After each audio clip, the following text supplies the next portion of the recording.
So off screen, Bob must have told Mike the plan because he's like, "That's your plan," and then he puts on a big old, what are those big cowboy hats called? Like 10 gallon. 10-gallon hat, yeah. 10-gallon hat, yeah. And he imitates John Wayne, and he's like, "Well, that's not much of a plan, is it, Pilgrim?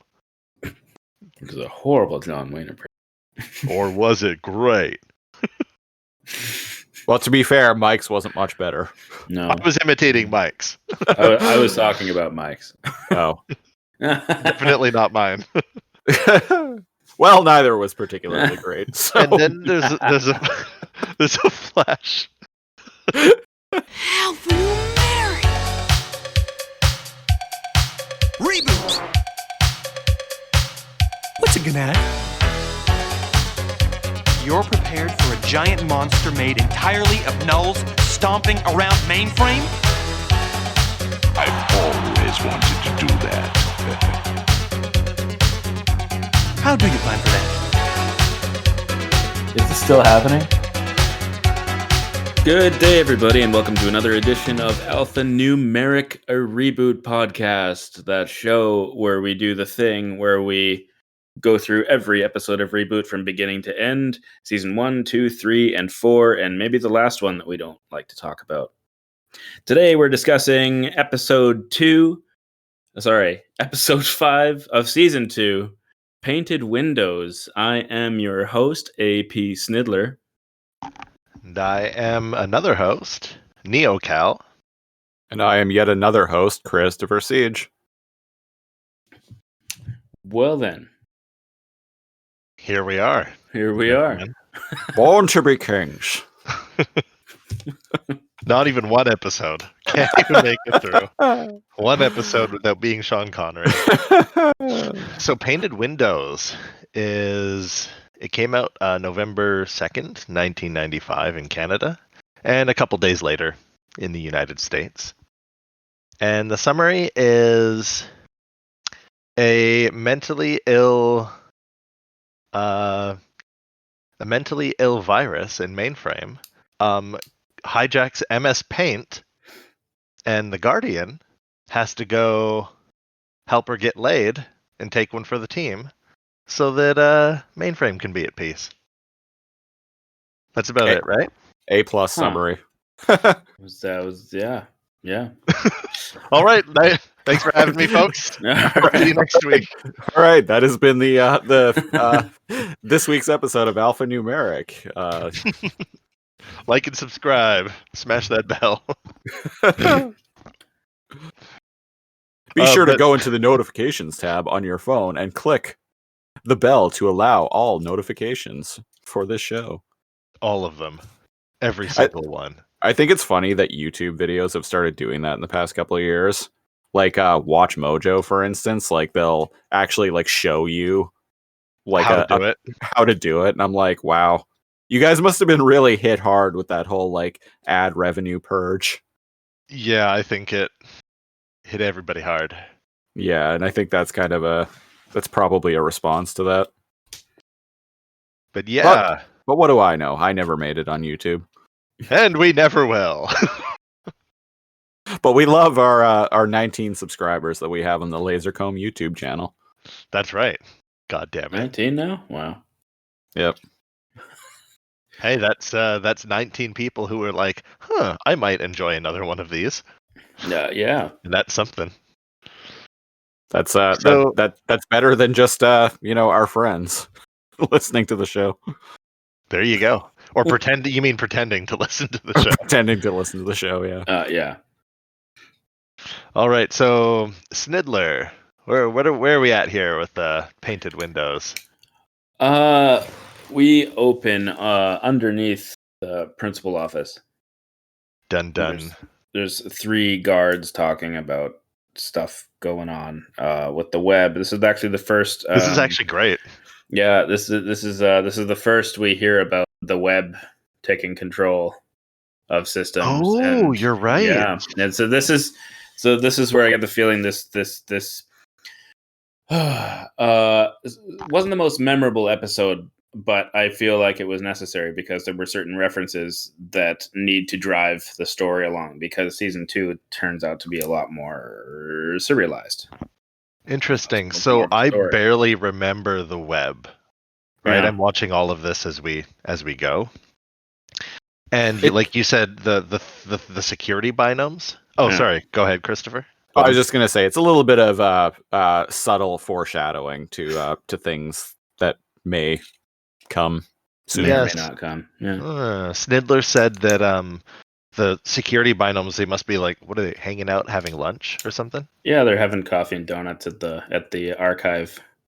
That we've seen a Archives. couple times now. Yeah. Yeah. And one of them says the web is growing out of control and invading other systems. Yeah. Shit. And the other one's kind of like, hey man, don't believe everything you hear. Don't believe everything you hear. Yeah. It's And the third one's like, what's the web? Better unplug that 56K modem. Hey, yeah. would you get this guy? What's the web? What a joker here. And then out of nowhere, Hexadecimal shows up. This was kind of genuinely scary. There's a Yeah. lightning flash, and she's just like there with her like hands up, like ready to pounce. Yeah. Like she does. Yeah, like she does. Because she can teleport? I don't know. She kind of has no rules. Like this. No. I don't know how to deal with her. There's Completely Megabyte random. is a physical guy, and his danger is that he can scale walls, he can punch through, slash through anything, and you're in trouble if he gets within arm's reach. But Hex, all rules are out the window. Yep. Right. Yep. She's an agent Complete of chaos. Yeah. Long before Heath Ledger ever did it. Yeah. Yeah. So we join Dot on her running club. She's got a running club. Yeah. Yep, wearing some fabulous early 90s aerobics gear. Yeah. She really is. Oh, poor binomes. I'm kind of into it. I'm not gonna lie. Of course, she organizes a running club. She Yeah, does of everything course else in the town. Yeah, you don't get that butt by accident. I'm just saying. Nope. Yep, that's. I apologize. That was inappropriate. I think Dot Was is it? I think Dot is actually the strongest character on the show. I would agree. Kind of a good butt. Butt or no butt? No butts. Her value is not in her butt, is what I'm trying to say. Yes. And trailing along behind the running convoy is the number 8, and he's huffing and wheezing and is all like, "I ate exercise." Womp womp. I only realized he said 8 because I have the subtitles on now. Wow. Oh, really? I ate exercise. You know what? He's trying. God damn it! Yeah. Hey, But you gotta start somewhere. I've been a fat guy before. I know what that's like. Yeah. And I am it's a fat guy. and it's keeping going. Well, like people that, have different measures of fat guy, right? Like my opinion of fat is like, do you get like winded from like walking to your car? If yes, then that's a problem. Well, there's fat and then there's just out of shape. True. Yeah. But you can be both. Yes. Yes. You And can also oddly, be you fat could be- and in shape. Yeah, definitely. 1000%. It's so crazy seeing like people that I get like genetically they're just heavier and like they're like they have some amazing athletic ability. Like you ever see like an overweight like short dude like do a standing like cartwheel or backflip? Because that is some wild stuff. You ever see the energy Jack Black brings to anything? That's not normal. No, Watch you some, see those 7 dwarves, they just go nuts in there, just get a few drinks in them and play some music. Right? Watch some WWE NXT. There are plenty of big dudes on there who are like flying off the top rope Oh and my like God, doing yeah. like somersaults through the air like halfway across the Lariats and- ring. Yeah. Yeah, it's insane. Yeah, it's a little mind-boggling. There's for the listeners, there's a wrestler in particular. His name is Killian Dane. He performs on the WWE NXT brand. Go watch a match with him in it. Like, holy shit. Look at a picture of how big the dude is, and then go watch some of his matches. Like, dude's insane. Being It's light on your unbelievable. feet. Yeah, being light on your feet has nothing to do with being light. Yeah. Well, yeah, and the dude's like, I think like 6'6" or 6'7", like 350 pounds, Jesus and like, Christ. and he's doing like high flying like ladder matches and shit like that, like the Hardy Amazing. Boys. Yeah. Hardy Boys bullshit. Yeah. Speaking of Hardy Boys bullshit, we got Enzo zipping around on a zip board, and he raises his hand like there's a sunset. But as we all know, the sky just stays like grayish, much Right. like Nanaimo. Yep. And what's Bob doing? Bob's working Is on a this motorcycle. his bike? Yeah, I suppose. think this is his brand new whatever it is. Oh, hanging out with his new girlfriend. Yep. Yeah. What does it look? It looks like a Wellman. That's what it says on the side. A Wellman motorcycle. Kind of looks like the bike from Akira. Oh, a Canada.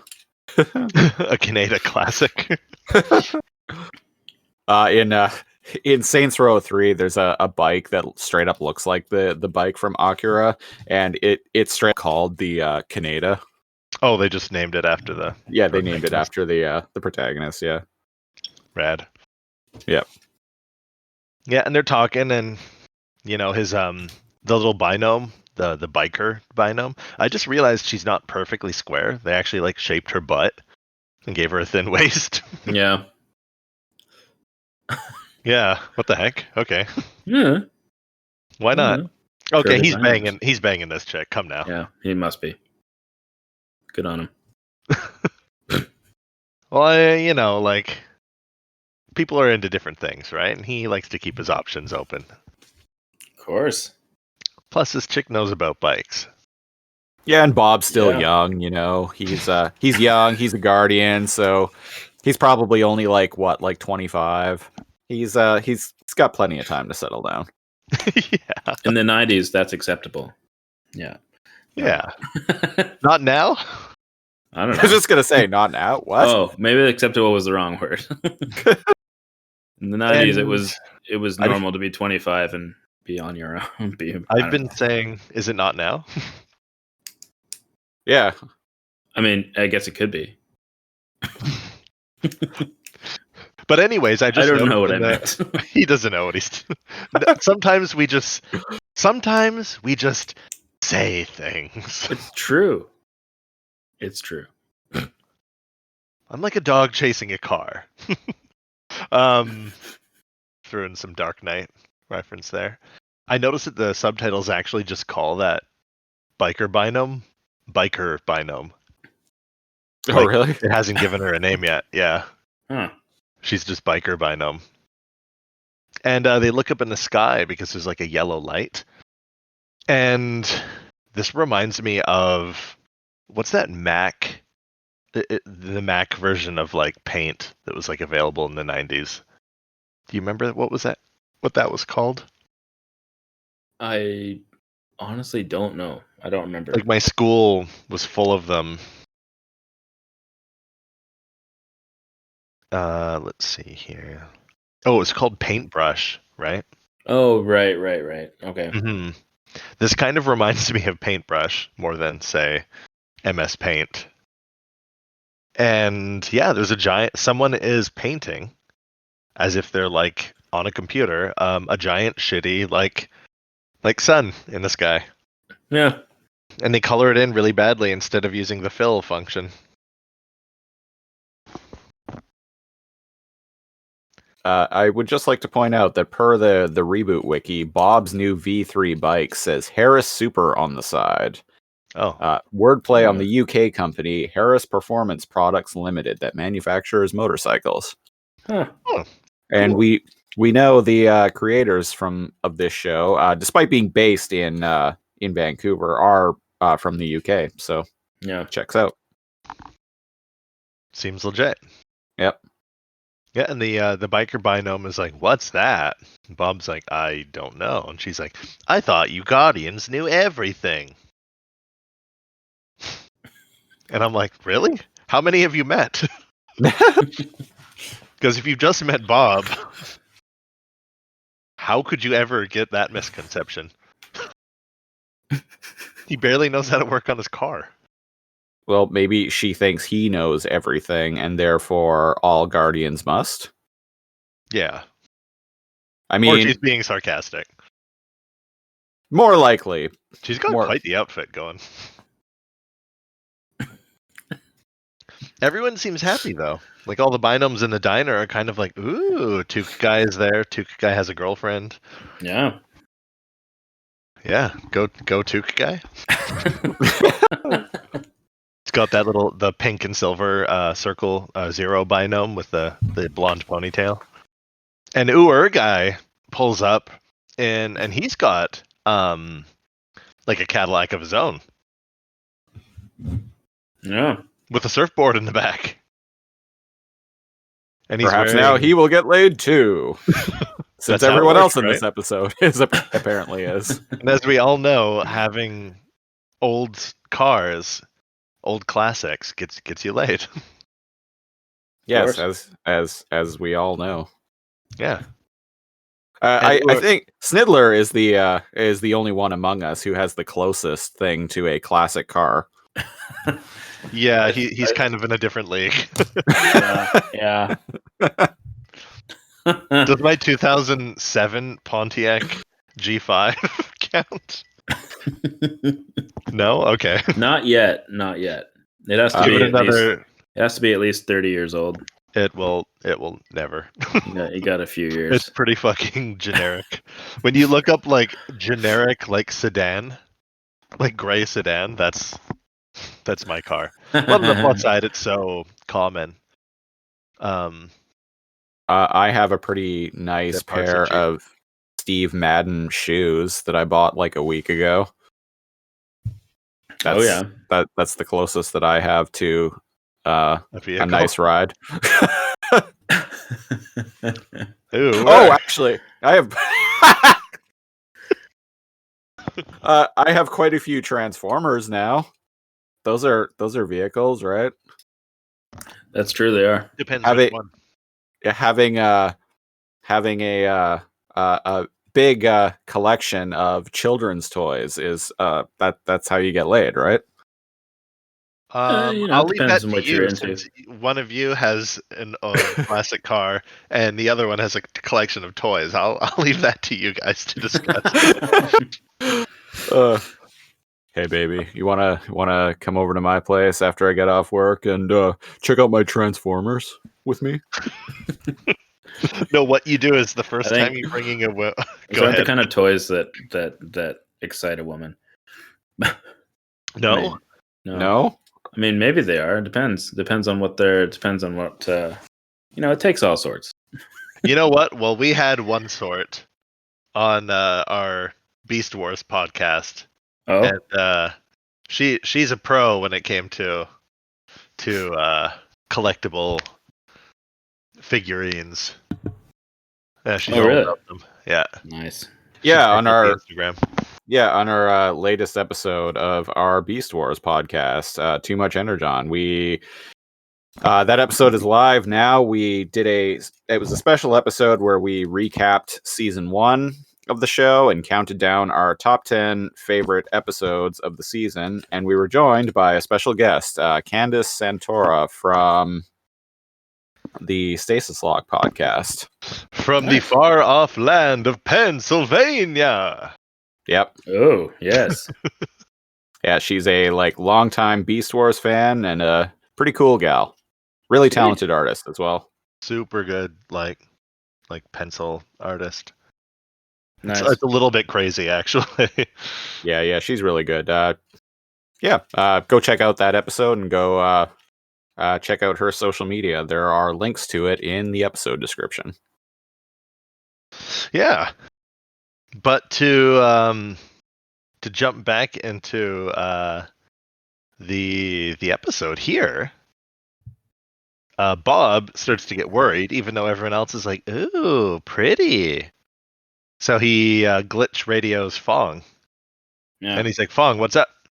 And Fong's like, "Hexadecimal has broken into the archives." Oh shit. Yeah. So basically, she tampered with the system paint program, and I'm like, "What harm could that possibly do? Somebody drawing a bunch of dicks?" Changing your changing your background, your startup screen, your sleep screen, like To a what bunch of danger? dicks. Yeah, what danger are we Like facing here? Like the flying windows, you know? Yeah, yeah, Just a bunch of dicks flying at you. like really well drawn, See- colorful. That would be hilarious. Actually, Yeah. that's a good idea. See, that's what someone would actually do if they like hacked the paint program in a system like this. Like, realistically, I think is they would just like draw dicks everywhere. Yeah. Especially You if they wouldn't were, invest. especially if they were kids in elementary school or like junior high or Oh whatever. yeah, Kids watching I- this show at the I have time. a confession to make. So Uh-oh. when I was in Uh-oh. grade 1, there was one of those, like, you know how like books had like really thick like pages when they were for kids, right? Because kids might throw things or grab it or whatever, right? And it was only like 10 pages or whatever, but it's like, this is the mom, this is the sister. It's like to teach you the uncle, like the different things. And I went in with like a black permanent marker and just like calmly and patiently over recess just drew a hanging fucking dick on everyone. just everyone, like mom, dad, like everybody, grandma, everybody was sporting a fucking dick, and then put it back and just didn't think anything of it. And then like a day or two like later, the teacher had to address it to the class. She's like, "Oh, somebody like drew profanity in this, and now like we have to like throw it away. Who did this?" Obviously, I'm not gonna. Who was the one? Who is it? Obviously, I'm not gonna say anything, right? And I was like, "Heh." But like, I never meant any like. Do you know what I mean? The mischief I got up to was because of ignorance, not because I was like delighted in like tormenting people. I was just like, "What? What's wrong with that? Are you What's wrong? saying that my grandmother can't have a dick?" And I was like, "Oh, okay. Drawing dicks on things is bad. Gotcha." Anyways, that's my confession. That is pretty funny. Every episode I will have a new confession that is worse than the last. I look forward to it. All right. On the subject of confessions, how's your Dogecoin doing? Oh, right, because Elon Musk didn't he like tweet? Let's see here. Where is my... Oh, wow. It is worth 4.5 cents. Oh, well, that's nice. Remember when it used to be It was like point 1/5? something. It was like if the point is the place in the dollar, it was 0.0018. So it was worth 1/5 of a penny. Oh, listen to that, And listeners! In now the it is span of worth- like 3 weeks. And now it is worth 4.5 pennies. Holy shit. Moving up in the world. My stonks are skyrocketing. Thank you, Elon. Keep listening, listeners, every week to find out where Cal's Dogecoin is at going forward. Yep. Watch me as I turn $5 into possibly 15. Cents. You too can make it big. 15 cents, right. And picture it, if you will, an artist of great talent, unappreciated by those around her, unnoticed by the critics. What would this artist have to do? What kind of masterpiece would she have to create to get recognition from those around her? Sell Dogecoin. Sell Dogecoin. Or use a MS Paint bucket all over the Bodway, which is what That's- Hexadecimal does. Yeah, pretty much. Yeah, so what did she do here? She turned those 3 guards into 3 different famous paintings. Yeah.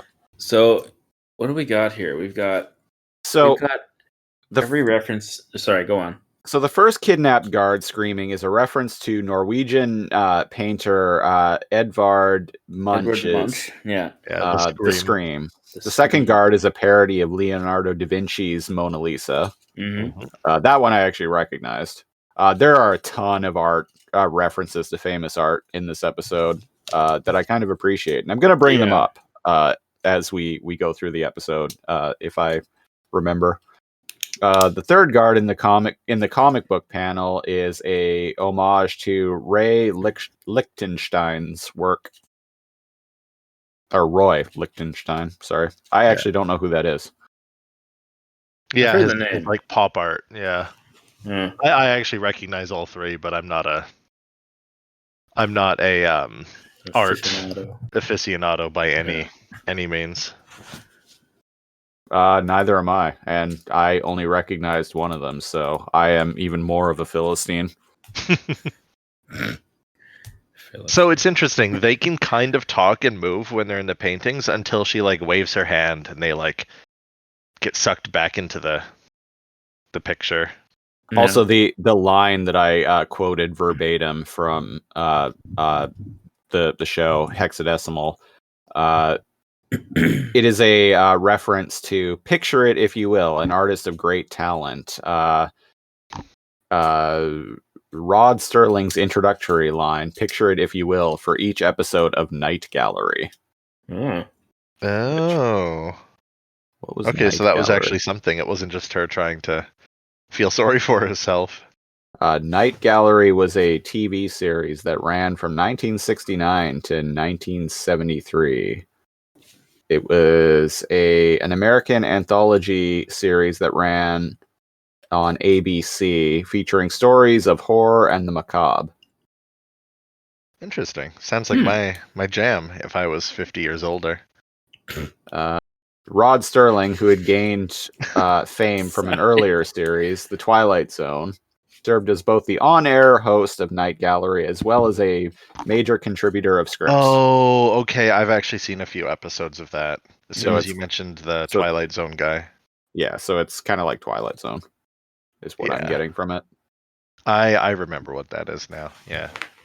So Hex uses some sort of like paint fill function, but I just want to point out that's not what happens when she drags it across the screen. Yeah. It just kind of runs. Yeah, which is why it reminds me of like Paintbrush. Paintbrush had like weird little functions like making it look like graffiti could drip and stuff. Yeah. Well, I didn't say paint fill. I just said paint bucket. Oh, paint bucket. Oh, you know what? Oh, I wasn't correcting you. I meant the show. But you're right. Maybe the bucket had the drip function. I think in MS Paint, the bucket, and Photoshop, I think the bucket does actually fill. It does, yeah. But I remember Paintbrush having different like kind of spray paint functions, and one of them like dripped paint. Maybe I'm crazy. But yeah, she starts going nuts and painting the town red and blue. Or pink in this case. And pink. And various other shades. So all these binomes are running as the buildings and stuff downtown. She just starts going nuts with this paint. She goes and mad. they're running. And when I was watching it the other night with my partner, she was like, well, what are they in danger of here? What are they running from? Getting paint on them? Well, melting?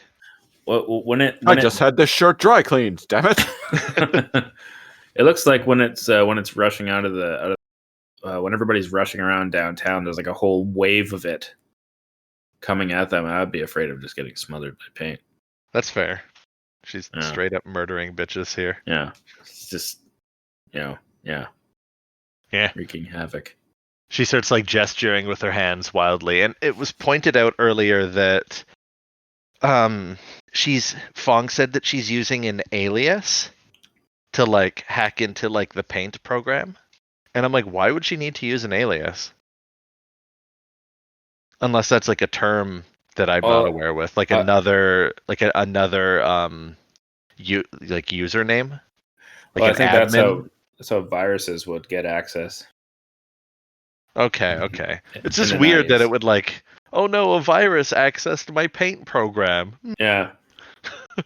Some kind of viral hacking skills or yeah. I Yeah. don't know. People weren't as smart in the 90s. I don't know. Or were they? Hey man, for yourself. I don't Sorry, subscribe what? to the the What did you idea. say? I said, hey man, speak for yourself. Yeah, you're right.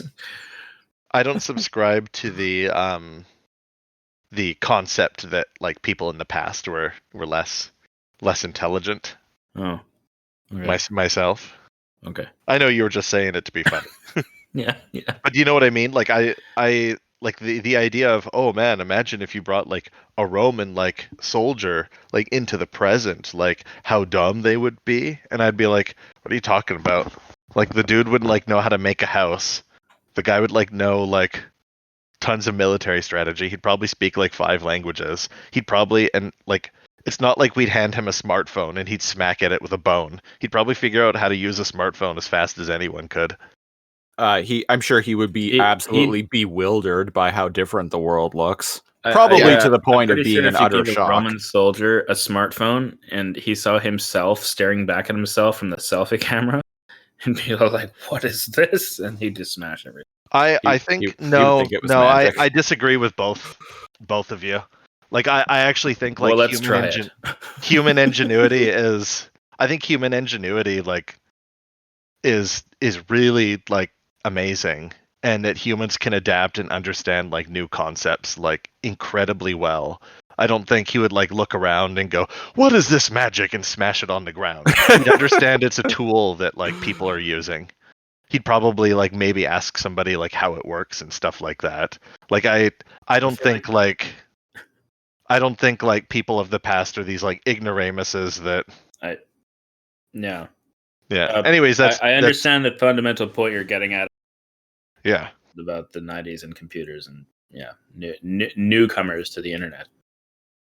If anything, I'd say they're smarter. You had to figure shit out yourself back then. Yeah. That's right. No Google. Yeah. Oh God, did either of you use the internet in the era where like you found websites through hearsay and like through like coworkers and I remember that. like others like friends and stuff like that? It was magazines for me usually. Yeah, it was like this weird like Wild West where it's like, oh, like what's that website? Like where you can like look up the lyrics of a song. Oh, it's like lyrics.com or like something. Oh yeah, thanks. Yeah. Right? Like, oh, have you like gone to Tub Girl? Oh, what's that? God. What is that?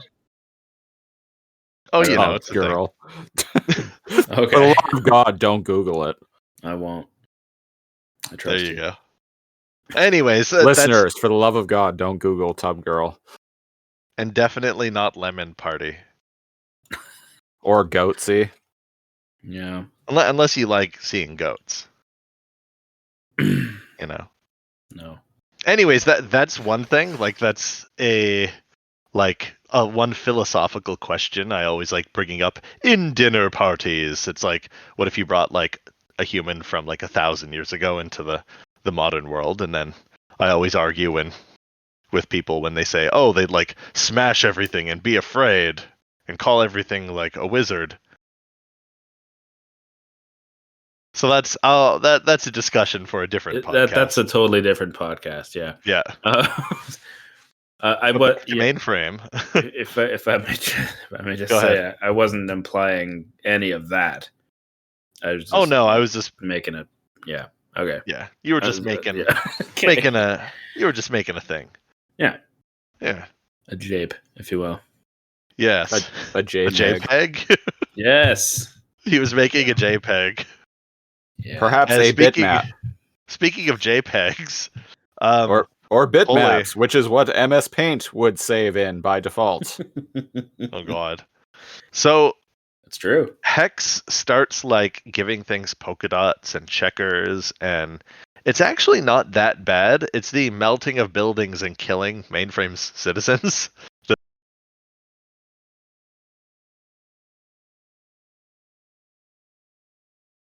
That's Yeah. the bad. She's Yeah, giving those- everything flair. Those random lines between buildings. Yeah, they're kind of cool. It's like They she took, disrupt like- air traffic, but It's they're like the cool. pencil function and just start scribbling. You know? Yeah. Yeah. Mm. No dicks though. That's good. Not yet. Well, for a kid show. Yeah. Yeah, probably a good thing. Unrealistic. Unsubscribe. So yeah, Hex turns the Tor, Megabyte's Tor into a giant like vase with sunflowers in it, and that's supposed to be Van Gogh's painting. Yes, his painting yeah. sunflowers. Yep. I feel like I would get more. I feel like I would get more out of this episode if I was an art aficionado. Like I said, I'm not, and I still pick a few things, the things Yeah. up here. But yeah, before Christopher ends up like telling us because he's got the wiki, Snidler, if you recognize anything, feel free to. Yeah, Toss it no, out there. I recognize everything from Van Gogh, Banksy, Edward Munch, Da Vinci, Picasso. I'm seeing it all. So Is it's there kinda, Banksy stuff going on here? Yeah, a little bit. Oh wait, we haven't even seen any yet. Sorry, I was. Yeah, I don't think, but point it out when there is, because I think I missed it. Yeah, I will. Yeah, I'll point it out. So This Yeah, is actually kind of funny.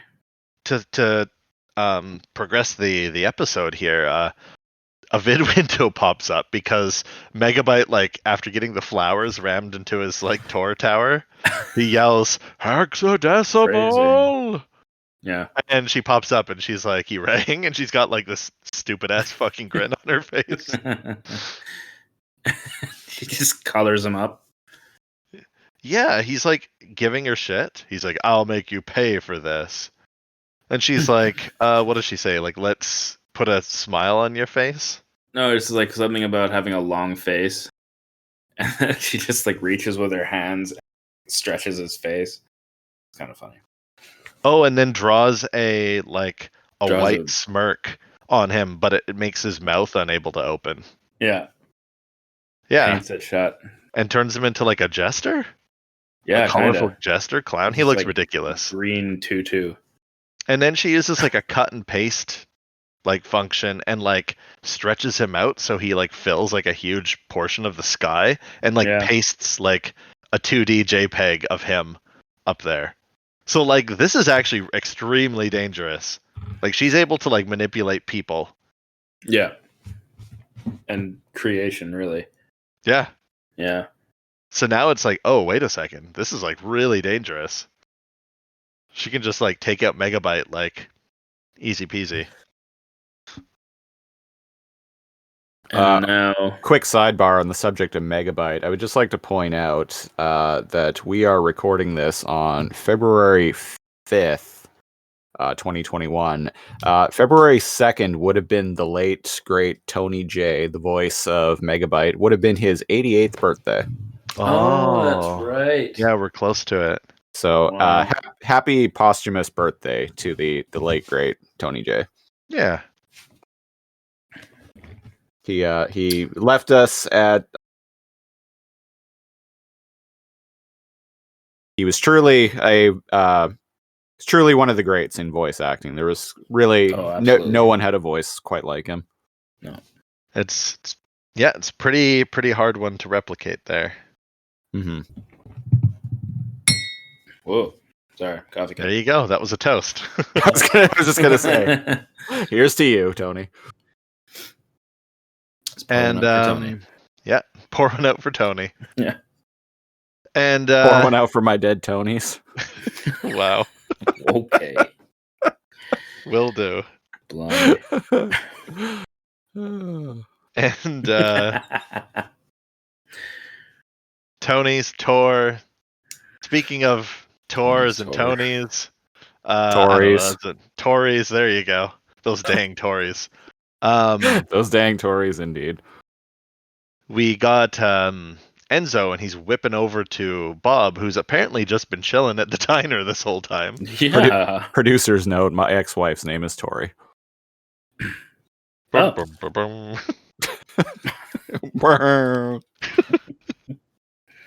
and Bob and the biker binom are just like hanging out, and he's all like, Enzo, what's going on? Blah blah blah. Enzo's like, you should see the tour.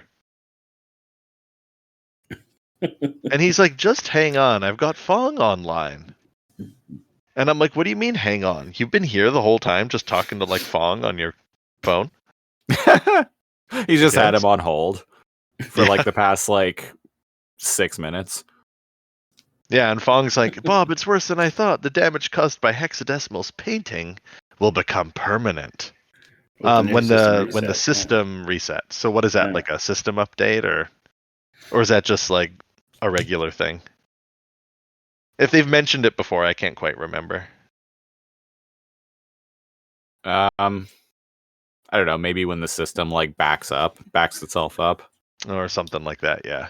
Because like if the system does a like system-wide backup, for instance, when if it backs up its current state and it's like covered with all of this like paint shenanigans, that's going to become like the new backup, so they can't revert to the way things were. Yeah, that makes sense. That's my takeaway from it anyway. And so yeah, they have to disconnect her from the archives, but they have to do an undo command to return things to normal before they do that, before they disconnect her. Otherwise, it won't matter. It'll be permanent anyways. So Yeah, they're so- running into two things. They need to undo everything she's done, and they need to disconnect her. Yeah. But they can't undo it after they disconnect her. They need to do an undo function and then disconnect her, which makes this it's a little convoluted. I'm only understanding it better the second time Yeah. I'm watching this. But yeah, they need to do it in that order, otherwise it could be permanent, I guess. Because if they hit undo after she's disconnected, then it won't undo anything. Yeah. Yeah. Cheers. Yes. Yeah. And Bob's like, I guess that means I gotta go to her lair. Boy. Boy. Blow me down. And he's like, it's very important, Bob. Fong's like, once you have undone the paint, I will break the link, blah, blah, blah. And then he's like, and remember the most important thing of all. And of then- course. Go ahead. Yeah. No, go on. Like, he freezes, and in the vid window, a really, like, shitty, like, little image of an eraser pops up and just, Yeah, like, straight- erases his head. Yeah, straight up like a grade school or grade/elementary school eraser, like comes up over the screen and erases his head and is replaced with a green apple. Yeah. An allusion to The Son of Men by Belgian surrealist artist Rene Magritte. And it's wearing glasses and it has Fong's nose. Oh, it's Fong's little glasses, right? Okay. And a little sign pops up, says 50p a pound for apples. Wow. Which is funny because that's also British. 50 pence. Yeah. Yeah. It's a good cost for apples. Yeah, not bad at all. Well, I mean, it's like $1 here, but whatever. Which is actually, well, yeah, it's more expensive. Well, and this was what, More expensive 1995, so It's true. And inflation So- was already. yeah, it'd be like 3 times that by now. Oh dear. Would it? I don't know. No, inflation's And- been nuts since the 90s. No. And Thanks. yeah, Hex is like, oh, Fong, now you really are the keeper of the core. And I'm like, brum, brum, brum, brum. Wah, wah, wah. Wah, wah. That's a dad joke coming from Hex. It's a mom joke. Yeah. She finds it funny though. Oh yeah, I find it funny. I Come chuckled. at me. Good. I chuckled. And she cuts and pastes Fong on the other side of the the sunflowers. Yeah, on the Yeah. tour. So now there's a Jester Megabyte and an Apple Fong hanging out in the sky. Apple Fong. And they're like Check Apple out Fong. Kellogg's new Apple Fong cereal. Apple of a Fong. complete breakfast. Apple phone. Oh, Apple phone. And then boom. Oh shit. Apple phone. Apple iPhone. Yeah.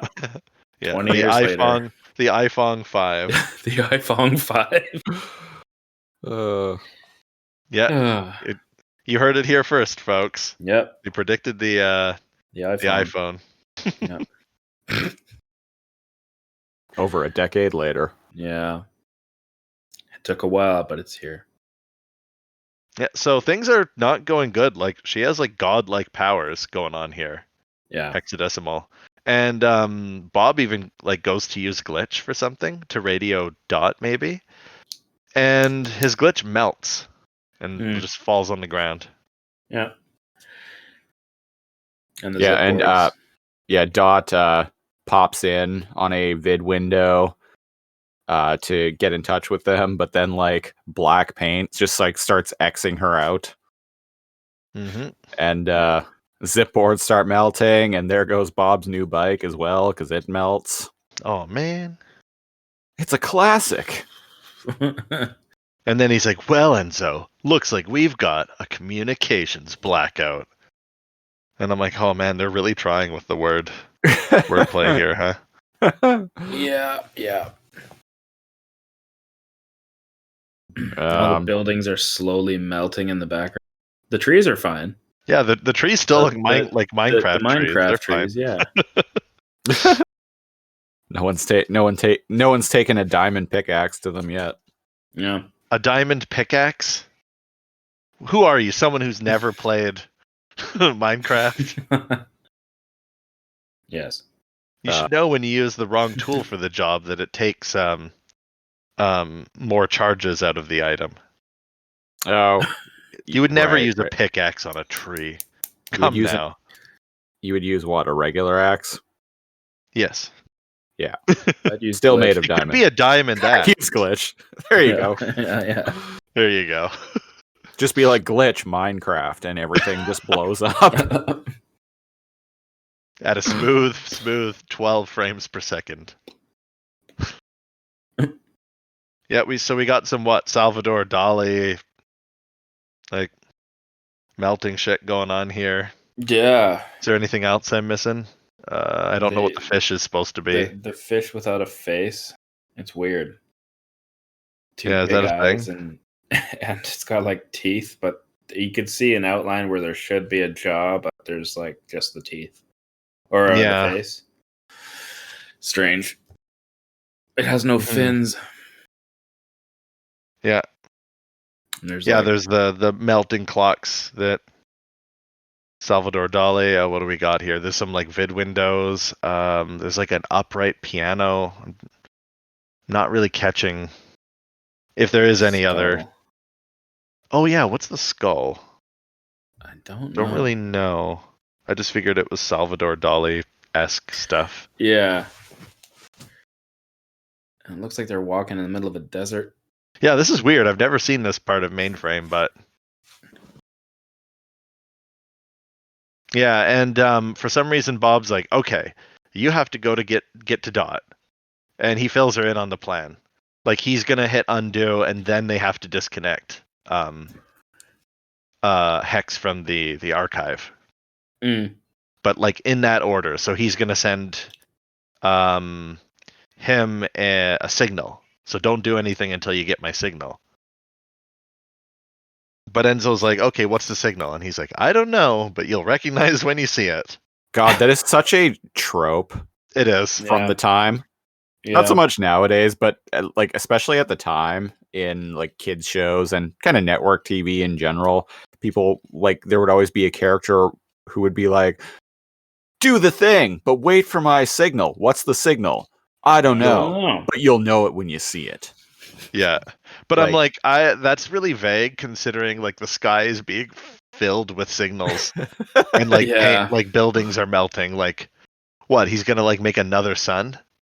Like when shit's going like bananas, I'm gonna need something better. But it's all Yeah. they got. They're flying by the seat of their something, By the skin of their teeth. by the Ouch. seat of their teeth. The teeth of their seat. Yeah, and Bob's like, By the beat gotta of their take drum. Yeah, Bob's like, I gotta take another one for the team and hope my good looks, charm, and guardian dick will save the day again. And he's like, and his laugh there kind of reminds me of Snidler. Like the awkward, yeah, Yeah. that's exactly how he laughs here. He like makes a joke about his like charm and good looks, and he goes, and Enzo and Frisket just give him like the most ridiculous look ever, and then shake Just their walk heads as they away. walk away. All right, Hex. Hello? Hello. I think we lost Christopher. Oh, Christopher, Christopher. go towards the light. I mean, don't go Christopher, towards the don't light. go towards the light. Help! Uh, Are you still there? Yeah. Oh yeah. Oh, Oh, okay. there he is. Hey, what's up? We totally cut off there. You're like, all right, Hex. Prepare to meet your worst critic. There we are. Not that he's a good critic, that he's bad at being a critic. Yeah, it's double meaning. A double entendre. Yes. See, I don't know art, but I know words. Yes, that Christopher Yeah. knows words. That's his thing. And we, for some reason, okay, what is going on here? We got Mike the TV, the fashionable TV industry binom that Snidler fancies. Oh Yes. yeah, hey, it's your Yeah. girlfriend. Hey, there she Yeah. is. And There's Banksy. what am I looking at? Or he looks at this. I think it was a tree at one point. Oh, the tree. I need With to the go dog back. and the dog and the people. The dog and the people. What? Yeah. One sec. I'm zooming in. Where we got here? Oh, the big white block Yeah. up there. Oh. Huh, I never even noticed that the first time. I just saw like the thinker. Oh yeah, the statue. thinker that keeps getting distracted. Yeah. Yeah, and my least favorite art in the eternity of anything art, the stupid like block pop art in the background. Oh, which one's that? The thick black lines with the primary colors. No, I'm fine with that even. Mm. That's not offensive to my that's not offensive to my my senses. But like I get like Andy Warhol vibes from all the duplicate like high contrast pictures of Dot's face. Oh yeah. That is because it is a direct reference to Andy Warhol's Yeah. Marilyn Monroe silkscreen piece from 1967. If I might get absolutely torn apart for saying this by any artists like listening, I don't think Andy Warhol is an artist. I don't Well, it's think been there's fun. any. This has been another episode of Alphanumeric. I don't think there's anything like fucking outstanding about like doing like a can of like Campbell's soup as a painting, and Yeah, that's just like floofy like art pretentiousness. Yeah.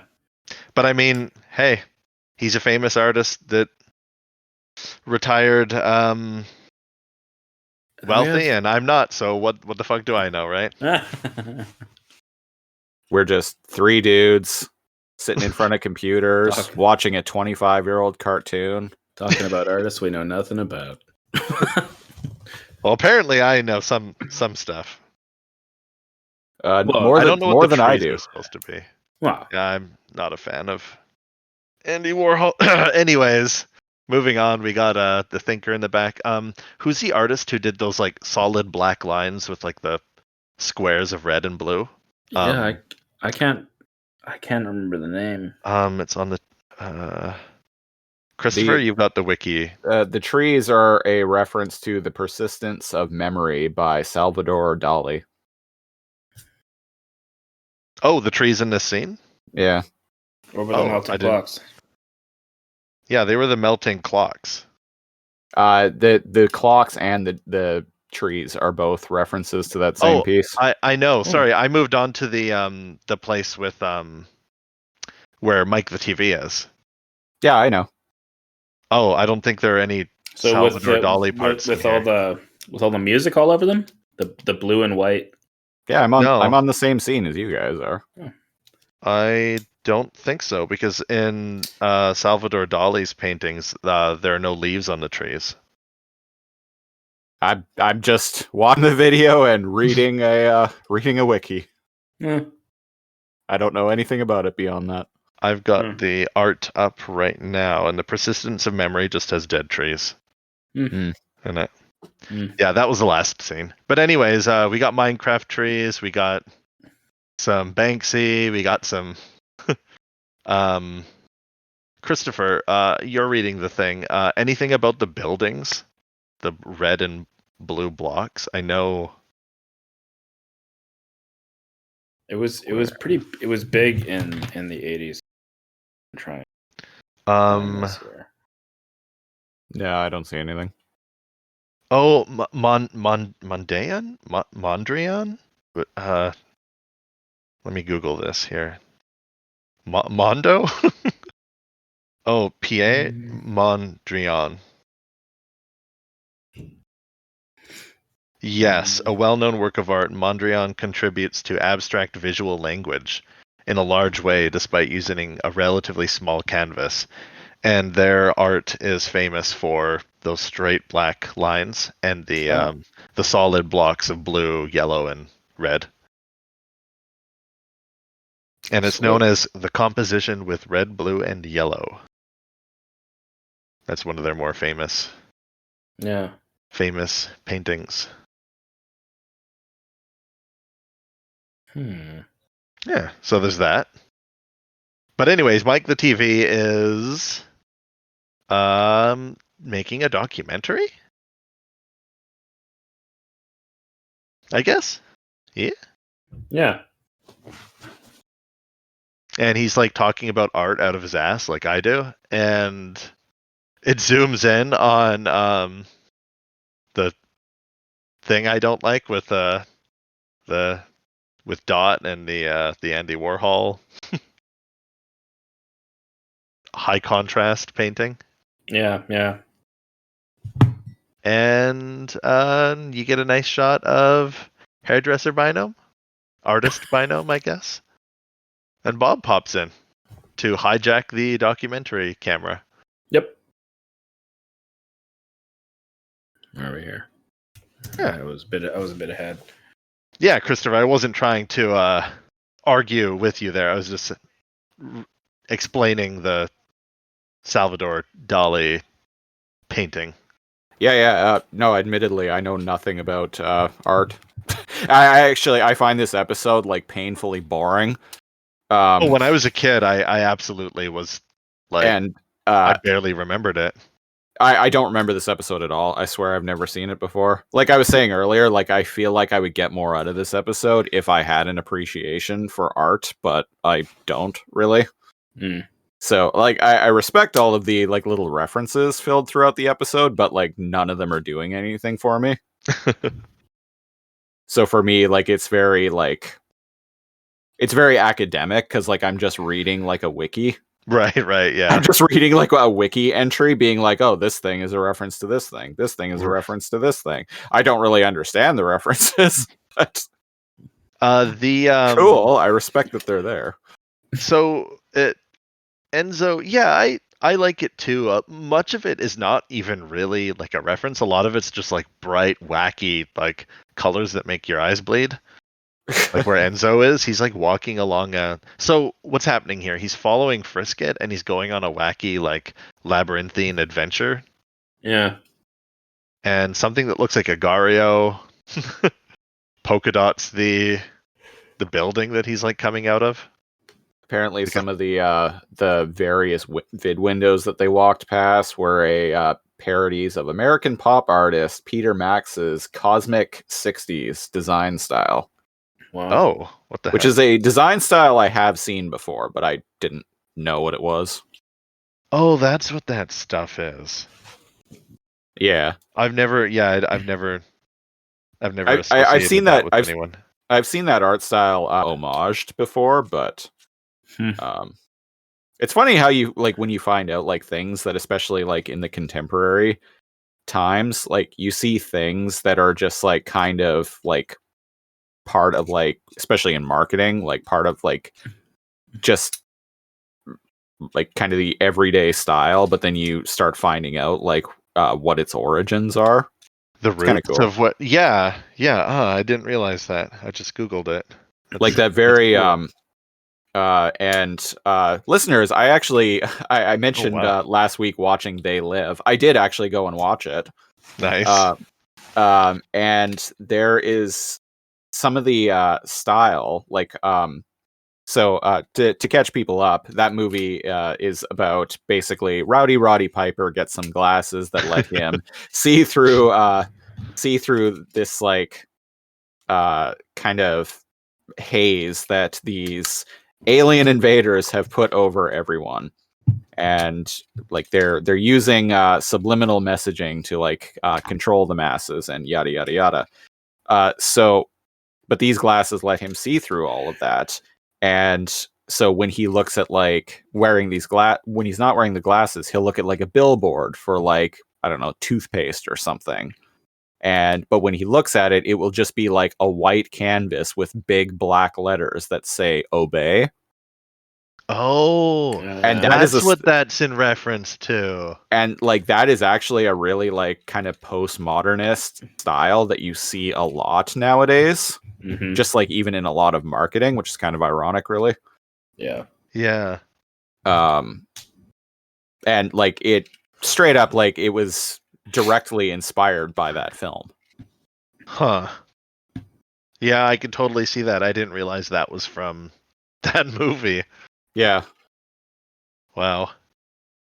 Yeah, so it's cool. It's cool to see like I was saying, it's cool to see things that that we kind of just see, like pieces, like art styles that we kind of just see in everyday life now, to kind of see like where their genesis was. Mm-hmm. Yeah. Well, that's why I kind of find the topic of like artists and their inspiration and stuff interesting too. Hmm.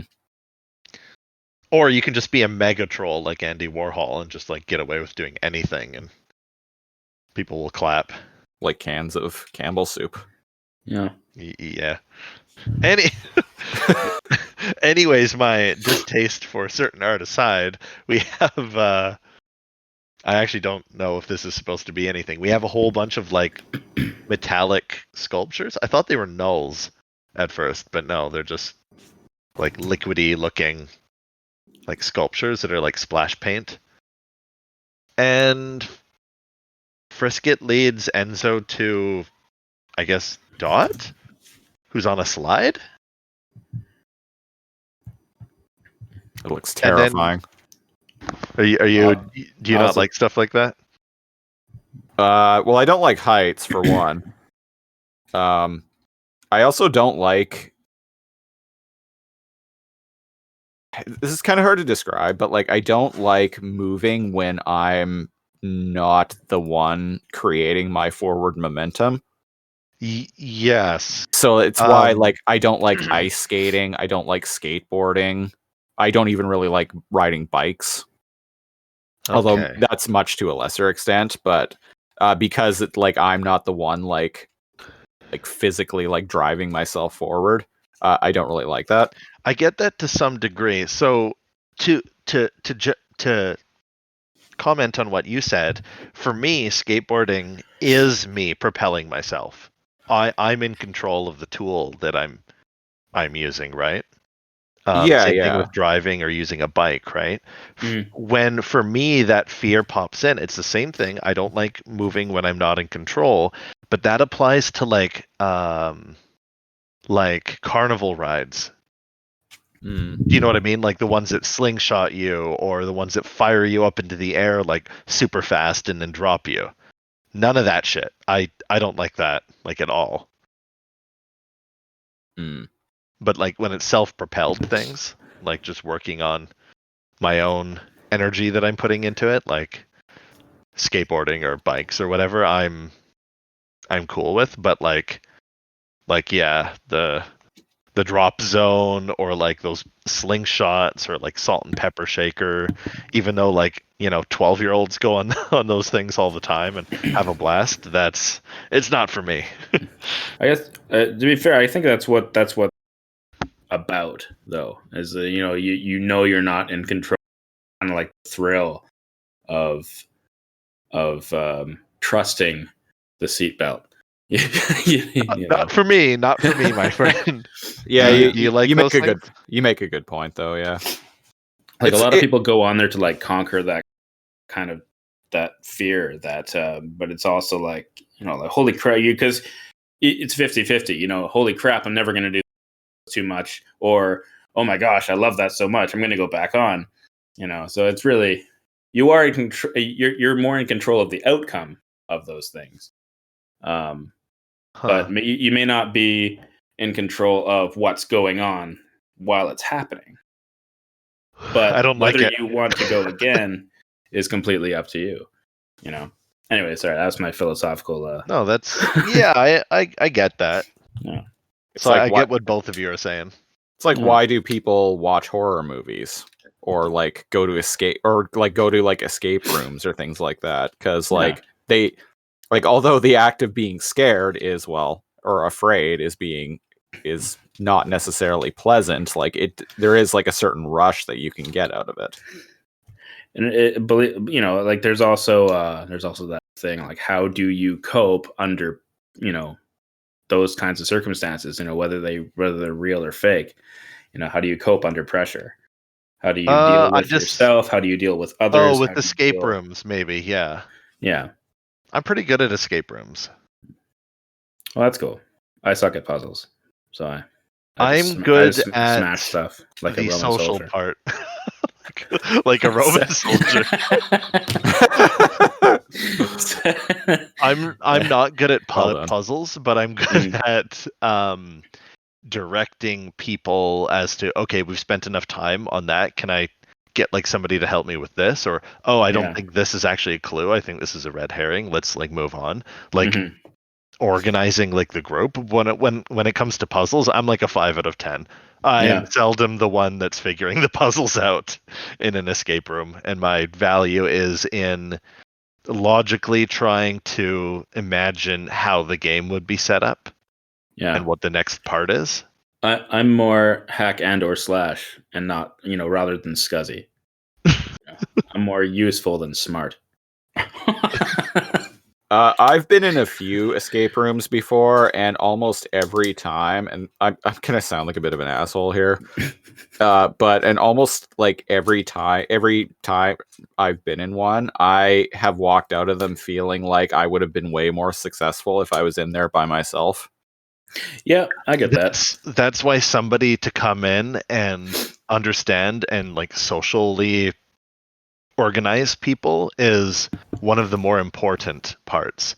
And if you go in and then leave feeling like frustrated, like, wow, I would have done better by myself, it's because there wasn't any organization. It was everyone kind of like going off and doing their own thing. And it's not like, okay, regroup. Like, what did you find out? What do we think here? Hey, there's this here. I find 20 minutes in sometimes somebody might be like, man, I don't know where this key is. And this other person's like, man, that thing over there is locked. And they're like, huh? What thing?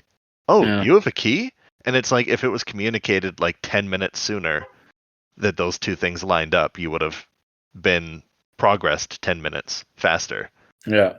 And it's just everybody like doing a free for all, like trying to like puzzles, but like that doesn't work. So maybe Christopher, you would like doing an escape room with because I basically sit in the middle of everything and go, hey, like this looks like this fits over here. Why don't you talk to this person?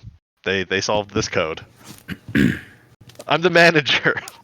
I'm the manager of escape room groups. Yeah, I've tried. Just nobody really listens. They just keep going on their own merry little way, and I'm like, all right. Yeah, a lot of people are kind of like they solo things, and that's the point of escape rooms. Is you literally can't beat it on your own. Yeah. Yeah. So they can be kind of disappointing and frustrating. Yeah, I've gone to them like 3 times, and like every time I've kind of walked out of them being like, well, I should have just done that by myself. Next time. Because it's like, yeah. Anyway, we're way off topic. So we're at the principal office, and it's covered in some Michelangelo. some Michelangelo, a Yeah. totally radical Ninja Turtle. It's Yeah. covered in some Ninja Turtle art. No, like some dude like being gay with like another dude in the clouds. Something like that, right? Okay. Oh. Yes, that exactly. Adam. Yes. Adam touching God. But yes, it's the Ooh, roof where? of the roof of the Sistine Chapel Yeah. by Michelangelo. This is something I actually recognized. Oh, Because- I'd hope so. Because I probably like 99% of people watching this would recognize it. So Hopefully, yeah. I feel like that about the Mona Lisa earlier too. exactly, And the scream, yeah. I'm like, come on, people. yeah. So Dot gets to the bottom of the slide, and she finds that the like doorway to what is it, the archives? It's The archive archives? room. Yeah. Has been blown open, and she's like, "Wow, not even Megabyte could do this." Yeah. Part of And me then- is like, yeah, he can. What are you talking about? Well, yeah, he punched into it a couple of episodes ago. Yeah. Did he? Oh, Not- was it this? Not through the front door, mind you, but No. No, through the floor.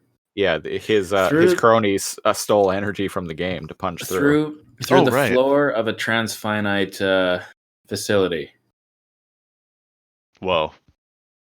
So it is finite. You're right. Strange. Take that, mainframe. Take that, creators. There's another hole. Like the one And in the this floor. door. In the way, yeah. It doesn't My look like transformer. my archives. It I doesn't was look like Optimus. she blew open the door. It looks like she took like a cut command on the paint program. And then stretched it open or something. Well, it looks like she just like snipped away at the doors. Yeah, Which it doesn't. it's pretty clever when you're dealing with a hacker. I want to know why Hexadecimal made a giant slide that took Dot all the way across Mainframe to drop her right in front of the place she needed to be. Yeah, Well, that one. chaotic. She doesn't plan. She doesn't plan. Didn't shoot her way off into the Energon Ocean. No, Nope. it dropped her right where she wanted to go. Nope. Yep. So so Bob and Mike are walking through Lost Angles, and there are a bunch of like giant nulls With Bob's face. with like 2-dimensional like That is cutouts of Bob's face So put on the them. eyes. And this is with some the eyes in creepy ass different shit. place. Yeah. The giant gnome sculptures that are like stuck in place. Yeah, they're wearing like Bob masks, but they have their eyes in different places on the Yeah. face. That is some horrific, nightmarish shit. Yeah. And What do you think? Friggin' French. What is it? The national anthem is playing because they're walking through that arch that's in France. Oh, Da, da, da, da, da, da, da, da. Yeah. the mural on the ground where they are. What freaking artist is that? The one with like the big white eye and like the nose curve, and it like uses simple lines. Huh? Dang it! Is it a French artist? Oh, that one. I don't know who that is. I've seen it before. Picasso or something. What? Picasso when they don't put the eyes everywhere. Claude Monet's Sea Roses, perhaps? Oh, that might be it. Or the French painting The Bridge at Argenteuil. I don't know. I'm just seeing things that are like mapped onto the pavement, according to the ReBoot Yeah, wiki. the pavement stuff. Oh, that's that like Ripley reflection thing. You know what? I feel bad, but I'm gonna move on. I can't figure out who the those blue faces with like the white dreads on them are. Oh, you know what? Hang on, go back. Oh, Let me have a look here. I'm gonna guess that those are mocking Bob in a way. Because there's a lot of there's a lot of Bob in this. Because even Mike makes a reference. What about the bowl? Oh yeah, he makes a reference to Hexadecimal's blue period. Yeah. Oh, those nulls are fucking nightmarish. I know. Yeah. Yeah, so this is weird. It's so a he blue period. So yeah. Oh, he actually turns blue. Yeah. Needed that. So this is weird. He had like Bob doesn't have a plan and he's just making it up as he goes because he's got the camera. Yeah. Right? So which means this cardboard cutout thing that's happening. Oh yeah, the copy paste. As he's walking, like there's like a cardboard copy behind him. Yeah. If that didn't pop up, Bob wouldn't have had a plan. Exactly. So thank you to Mike the TV for pointing out he's being annoyed by it. Okay.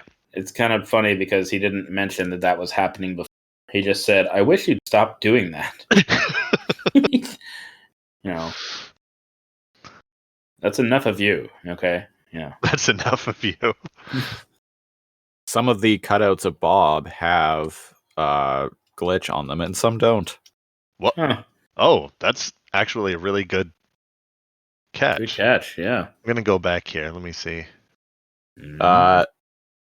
I'd like to take credit for it, but that is also per the ReBoot wiki. Oh.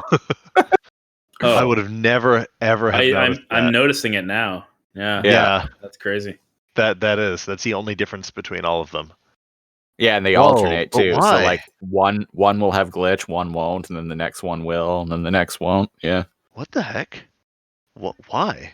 I don't know. Art. They went wild with this episode. Yeah. It's art, damn it. They Banksy'd this episode, man. Oh, by the way, the artist that I was trying to come up with for the Banksy art was Banksy was the style of art. The artist was Keith Haring. Keith Haring. Yeah. He's the one who does like those like cool people with like the solid colored people and like the dog, and they have like crazy like body positions. Yeah, like thick black jumping lines up. Yeah. No expression, just solid colors. Yeah. Two-headed dog. Yeah, you're right. That's what that was. Yeah. Oh yeah, like fun the facts all art. around. In case anybody was listening and going, "Oh, come on, it was Haring," you know. Yeah, it was Keith Haring. You fucking peasants. You Philistines. Philistine. There probably are people looking at us about the viewers. If you know who any of these artists are, the ones that we're completely missing, please. We don't care. No. Well, you know. Yeah. I don't. I don't know. Please tell us. Oh wait. No, I was saying I don't care. I actually really love how Hexadecimal's tower, like Lost Angles, like her actual, like, I love how that one's drawn up because it's just a bunch of like random red and black scribbles and strange looking designs.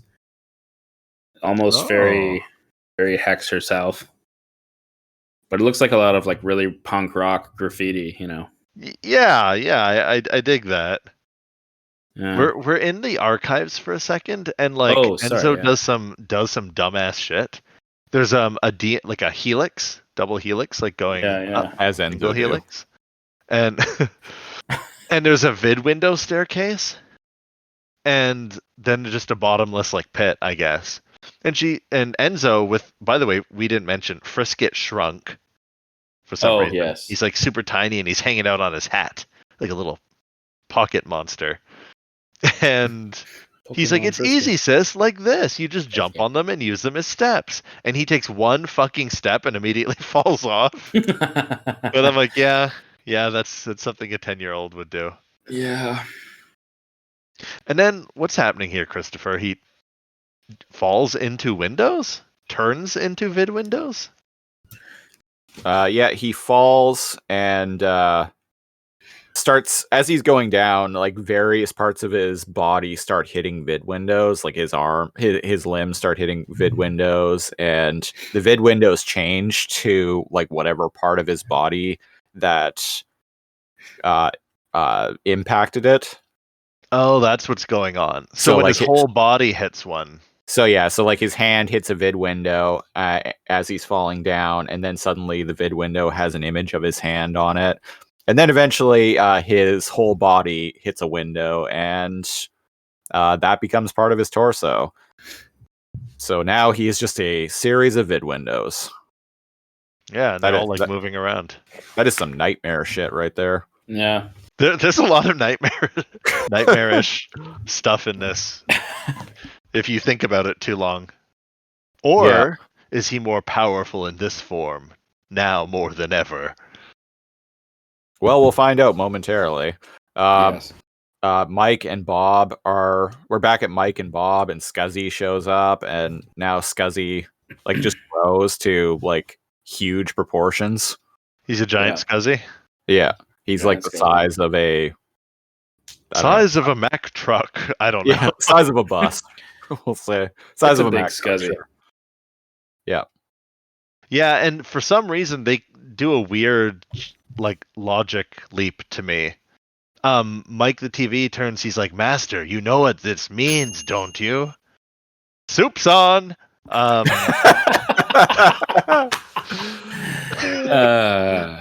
and get it. That was good.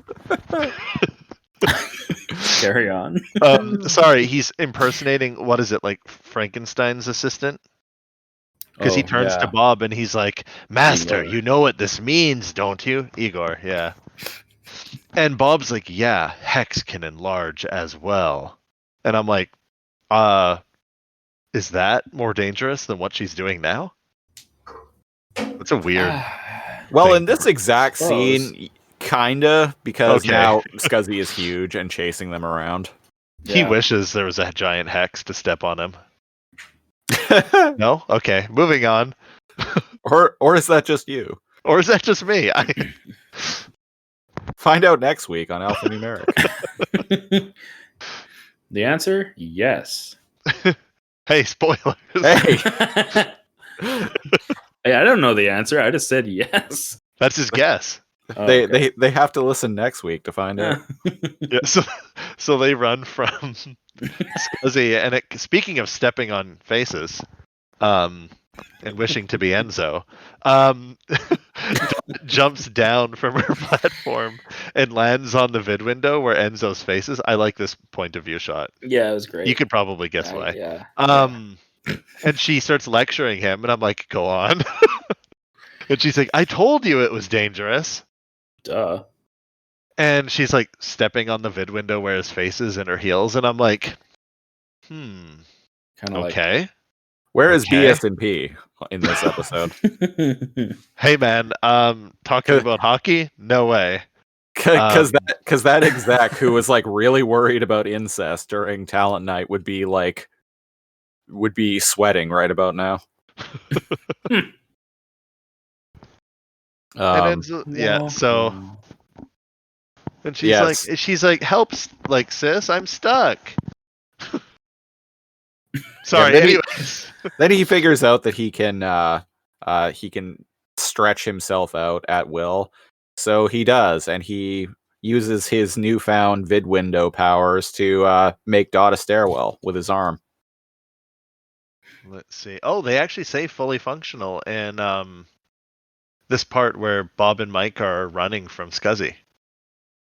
They split up, and so did Scuzzy. He splits into two. And, well, shit. yeah, Mike... well, He's shit. like, not you. I don't think it got smaller, either. It just copied itself. Not you. And he's like, paint system... Copy and pasted. Yeah. Paint system fully functional, sir. And I'm like, are you? Anyways, yada, yada, yada. Dot, like, stomps on Enzo's face a bit. Awesome. Like Christopher said, he can, like, control the vid windows. He becomes Lawnmower Man and helps Dot reach the, what is she reaching here? The core program for Paintbrush. The goal. The goal, yes, the convoluted thing that they were supposed to do in the archives. Oh, you know what I just realized? There's no game in this episode. This is the game. Yeah, it's...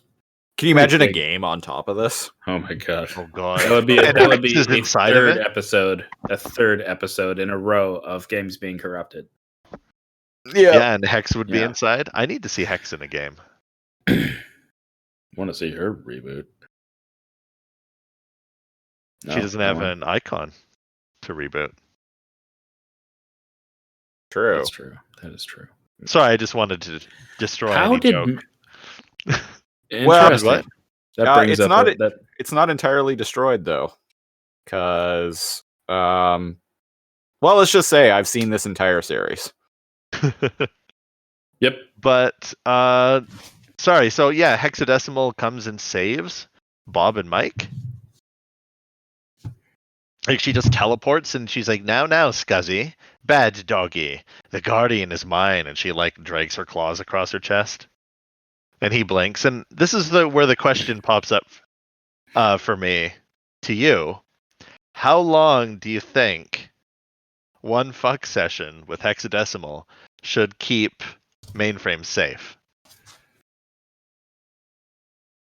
Is Bob fully functional? Yes.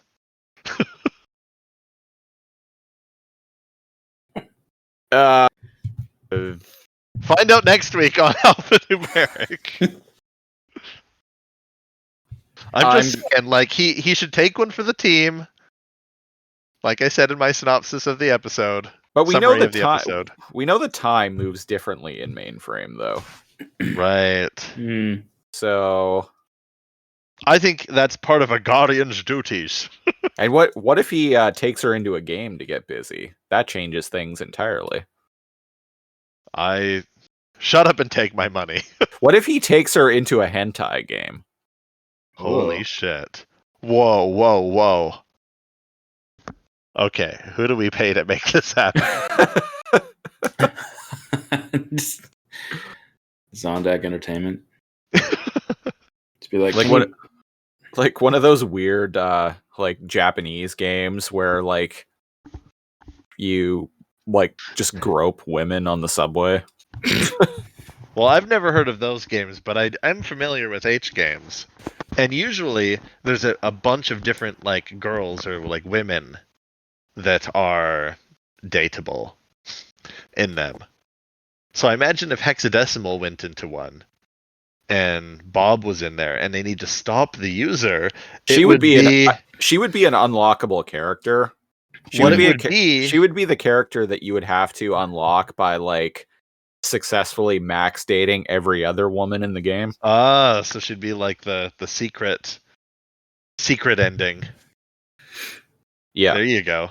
So this would be weird. If they were in an H game and Bob needs to make the user lose, it would be him playing the best friend, cock blocking him at every opportunity. Because they need to make the user lose, right? Yeah. Huh. Oh man, Bob reboots into one of the dates. Oh. Just like shoots the user down. Type. He just shoots the user down like constantly. That would be so weird. I actually kind of do want to see this now. And then like slowly over the episode, he's like he's like getting like he's trying to resist the urge of like actually being charmed by the user. And he's like, no, have to save Mainframe. He has to like keep slapping himself in the face. Like, I gotta snap out of this. But the funny thing is, he still looks like Bob. He's just wearing like different women's clothes. Yeah. But the user doesn't even notice. I gotta snap out of it. And the user's like, what the hell? This game's so hard to get laid. Oh. Challenge accepted. Anyways, there's our thought experiment, ladies and gentlemen. You didn't Yes. ask for it, we delivered, and now here we are. Yeah. Just like every week. You didn't ask for it, but here we are. Here we are. Yeah, so Born to basically, be kings. Damn it. We're the princes of the universe. Yeah. Hey! Woo! So, I sorry, am so what's the- immortal. I have inside me blood of kings. I have no equal. No man can be my... No rival. I have no rival. I have no right. Yeah, that's why I got confused. Yeah, I have No man can be rival. my equal. I have nothing to add to this. It's okay. That you're better for it. You're making this podcast better by not engaging with us. So, This should tell you how interested I am in this episode. Yeah. we're making it. Well, Aiden and I seem to be actually. But the summary is Bob is like he bullshits really badly, like quite like Hexadecimal is really naive, and he's like, "Oh, we're here to interview you for a documentary with such a famous artist living right here in Mainframe. Isn't that right, Mike?" And he like hits Mike, and he's like, "Oh, yeah." Sure. And she's Why like, not? "Oh, okay. Well, just let me go put my face on." But Thought she was gonna go change outfits or something, but nope. I actually feel kind of bad for her here, just a little bit, because like she clearly wants to be recognized as an artist, and here Yeah. comes Bob, the dude that she's like head over heels for, with Mike being like, "We appreciate your art. We want to make a documentary about you," and she's like, "Oh, great!" Genuinely excited. That's why I think it's actually more merciful to just like go and bang her. You know, take one for the team of Mainframe. But Yeah. But yeah, it's all just like a big ruse to stop her, and I feel a little bit of sympathy for her. Because she's like, from her yeah, perspective, she's like just trying to do a creative endeavor, and they're totally not evil at all. totally not evil at all. just ignore all the buildings crumbling and And they're- melting and the binomes being drowned in paint. Yeah, ignore Yeah. that. They're Oh, they're that would yeah. suck. they're exploiting her vulnerability here. Small price to pay for fame and fortune. Yep. You know what? I Hmm. understand both of your points now.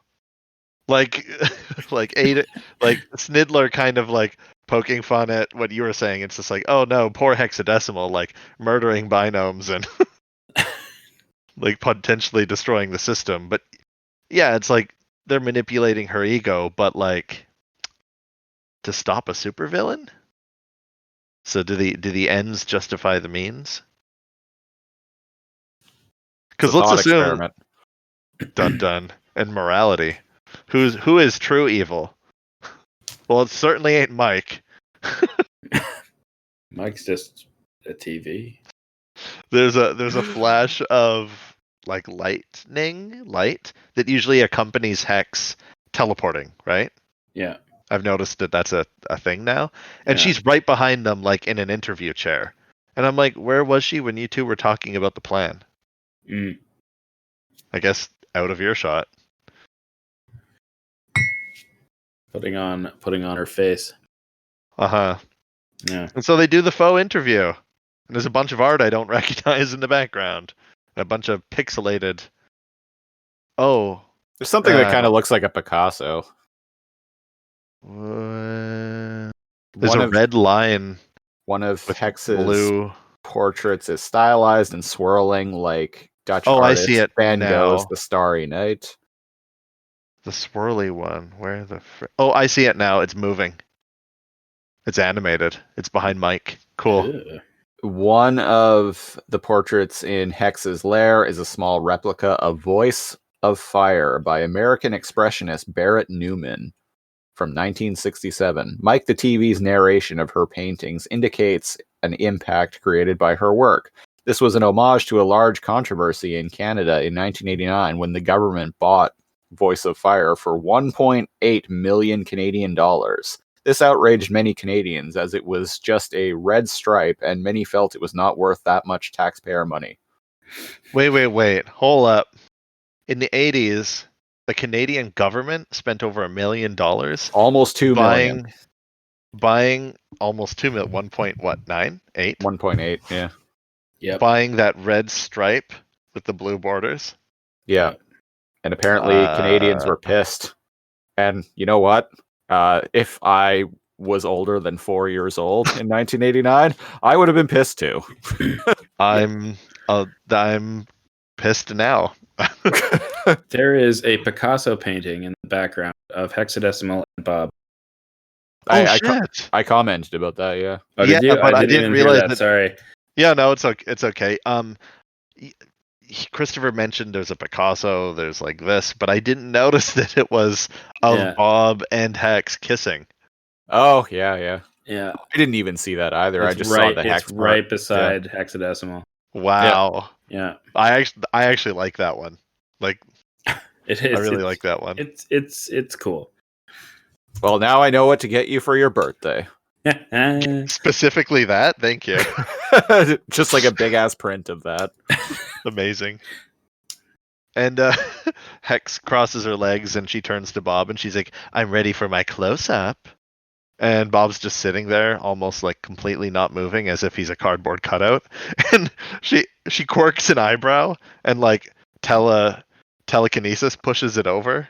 Yeah, because just before this, we saw a shot of Bob from a back shot of Bob, and he had like a little cardboard cutout of himself holding a camera behind his Oh, back. that was part of his like plan. Yeah. Yeah. And behind the set, Hex loses it. She goes nuts and she starts like slashing at the furniture and the paintings. Yeah. And behind the set, Bob has her paintbrush program open. And he's like rapidly trying to, what is he doing here? Undo everything, it looks like. He's like grabbing all the projects and before he hits undo all. Hmm. And when he does that, Dot and Enzo in the archives start like earthquaking around. Oh, yeah. Because Yeah. And the windows start like flying around like they're in like a tornado or something. it's funny because I think Bob forgot about sending a signal. Well, know maybe this is the signal. Yeah, that's what he said. Now, wait, that wasn't much of a signal because now you're definitely putting everyone else's life at risk. Well, they have seconds to get their shit together. Yeah, basically. Whole seconds. And Second. oh yeah, And whole then- seconds. They got lots of time. Yeah, exactly. Oh yeah. And horrifying, like Hex does this thing where she like floats at him through the air with her like evil, like sharp teeth face. Yeah. And instead of freaking the fuck out like any normal person would have, he calmly turns to the paint program and just Yeah. like removes her mask. It's very convenient having that open.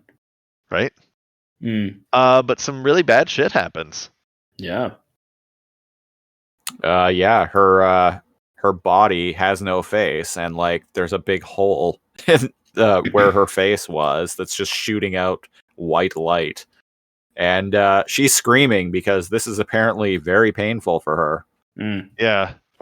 Well, Wow, I'd scream yeah. too if I didn't have a face. There's a lot of weird horror aspects in this episode. Yeah. Like her clutching at her face and like writhing on the ground screaming is Yeah, we'll get to that in a second because I have things to say about it. Okay. So yeah, she's like freaking the fuck out. A bunch of her masks show up on the window where Bob placed the mask that he had taken off of her face, and they're like basically saying Guardian, and like in like this like echo effect. Yeah. Guardian, the mask is the only, you have taken away the only thing that keeps her power in check. And they start like begging for help from him. Please, Yeah, so Guardian. you kept the only thing that keeps her power in check, and I'm like, whoa, what's going on here? Is the mask a separate entity? Like, what the fuck is happening here? Yeah. Perhaps. It's weird. And she's saying, the masks, I mean, are saying without the mask, Hexadecimal will overload and be destroyed. Yeah. That's crazy. And back in the archives, Dot is running up the Enzo vid window stairs, and just barely makes. Seems like she's not going to make it, but she tries to leap for the window to hit the big L button to lock everything back into, I don't know what, like read only mode. Yeah. She doesn't make it though, but Frisket comes in to save the day and grabs her and latches onto the bottom of the vid window. The true guardian of Mainframe. Right? With the command that she needs to press. And she does. She hits the big L button. Yeah, the big L that like severs I guess Hexadecimal's connection to it. Yeah. And yeah, Bob's like, "Oh, I got to reverse the program." And all the masks are like, "Do it. Yes, Guardian, do it. Do it. Do it now." Save us. Yeah. But the windows are closing because Dot just separated Hex from the paint program. Yeah. So he can't do it that way anymore. Yeah. So yeah, he's like, Glitch, return. And Glitch wakes up back in front of Dot's diner and starts flying toward the principal office. This Yeah, POV shot as we follow Glitch like flying through Mainframe. Yeah. Yeah, it's like chase shot. Yeah, it's pretty cool. Like Thor's hammer. Yeah. And the masks are like screaming, "Please save us." I've got lots of questions. Yeah, there's a lot of stuff going on with Hex.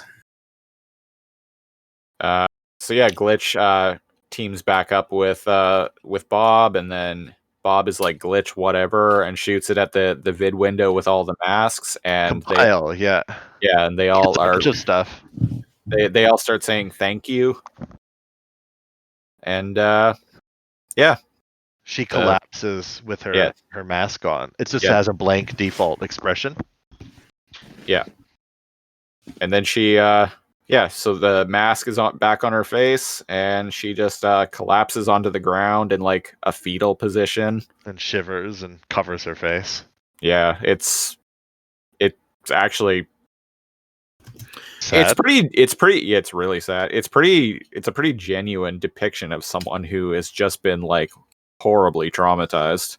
Yeah. And Scuzzy goes over to her to help or to lick her or whatever, and she like shields her face in horror, like someone reacting as if she's about to be hit or something, and I'm like, fuck, this is a complex character. Yeah. This episode got serious like in the past, in like the last 30 seconds. It's pretty insane. Yeah, I think this is like I think these last like maybe 30 seconds that have gone on are like some of probably the most like emotionally sincere this show has been thus far. Yeah. And you know what? Good for you, Bob. He did like some serious like guardianing. I feel like he saved Hex. I don't know what the repercussions were. Maybe all of Mainframe would have died alongside Hex. But like him like recalling it, being like compile, blah blah blah, cut, paste, like all doing all of that to save her, like, was actually quick thinking. I make fun of Bob, but he was all over this one. Yeah. Yeah, he's compassionate. Yeah.